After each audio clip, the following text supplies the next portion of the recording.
സക്കാത്ത് കൃത്യമായി കൊടുത്തു വീട്ടുന്നതിലൂടെ ഒരാറേഴ് ഗുണങ്ങൾ നമുക്ക് നമ്മുടെ ജീവിതത്തിൽ കരസ്ഥമാകുവാനുണ്ട്. ഒന്നാമതായി നമ്മൾ മനസ്സിലാക്കേണ്ടത് ഈമാനിന്റെ മാധുര്യം നമുക്ക് അനുഭവിച്ചറിയുവാൻ സാധിക്കുന്നത് മനസ്സറിഞ്ഞുകൊണ്ട് സക്കാത്ത് കൊടുക്കുന്നതിലൂടെ മാത്രമാണ്. രണ്ടാമതായി നമ്മൾ മനസ്സിലാക്കേണ്ടത് അതിലൂടെ നമ്മുടെ ധനം ശുദ്ധമാവുകയാണ്. മൂന്നാമത്തെ പ്രയോജനം വിശുദ്ധ ഖുർആൻ അതേ ആയത്തിൽ തന്നെ പറഞ്ഞു, ഖുദ് മിൻ അംവാലിഹിം സദഖതൻ തുതഖിറുഹും വതുസക്കീഹിം ബിഹാ. അതിലൂടെ അവർക്ക് തസ്കിയത്ത് ലഭിക്കണം, അവരുടെ മനസ്സ് ശുദ്ധമാവുകയാണ് മൂന്നാമത്തെ പ്രയോജനം. അതേപോലെ തന്നെ നാലാമതായി പ്രയോജനപ്പെടുന്ന കാര്യം, ധനം ഒരിക്കലും നമുക്ക് നഷ്ടമാകാതെ, നമ്മുടെ ധനം പലപ്പോഴും നമ്മോട് പറയും, ആളുകൾ പറയും, ശൈത്താൻ പറയും കൊടുത്താൽ കുറഞ്ഞു പോകുമെന്ന്.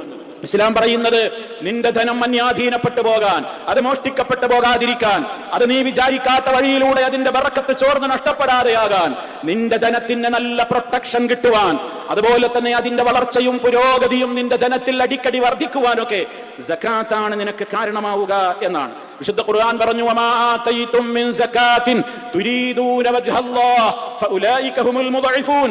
നിങ്ങൾ സകാത്തിൽ നിന്ന് എന്തൊന്ന് കൊടുത്തു വീട്ടുന്നുവോ അല്ലാഹുവിന്റെ പൊരുത്തം മാത്രം ലാക്കാക്കിക്കൊണ്ട് ലക്ഷ്യം വെച്ചുകൊണ്ട് നിങ്ങൾ സകാത്ത് കൊടുക്കുന്നുവെങ്കിൽ അത് നിങ്ങൾക്ക് ഇരട്ടികളായിക്കൊണ്ട് തിരിച്ചു നൽകപ്പെടുന്ന മുതലാണത് എന്ന്. മാത്രമല്ല നബി സല്ലല്ലാഹു അലൈഹി വസല്ലം പറഞ്ഞു, ഞാനിതാ സത്യം ചെയ്ത് നിങ്ങളോടൊരു ഹദീസ് പറയട്ടെ, നിങ്ങളത് മനഃപ്പാഠമാക്കി വെച്ചോളൂ. മാ നഖസ മാലു അബ്ദിൻ മിൻ സദഖ. ഒരടിമയുടെയും സമ്പത്തിൽ നിന്ന് സദഖ കൊടുത്തത് കൊണ്ട്, സകാത്ത് കൊടുത്തത് കൊണ്ട് ഒരൽപ്പമെങ്കിലും കമ്മിയാകും, കുറഞ്ഞു പോകും എന്ന് നിങ്ങൾ ആരും ഭയപ്പെടേണ്ടതില്ല.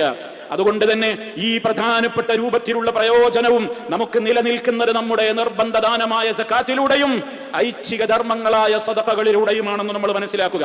നാളെ പരലോകത്ത് നമ്മുടെ നന്മയുടെ റിക്കാർഡ് കാണുമ്പോൾ സന്തോഷിക്കാൻ നിമിത്തമാകണമെങ്കിൽ സകാത്തും സദഖകളും കൊടുത്തേ പറ്റൂ. യൗമ തജിദു കുല്ലു നഫ്സിൻ മാ അമിലത് മിൻ ഖൈരിൻ മുഹ്ദറ.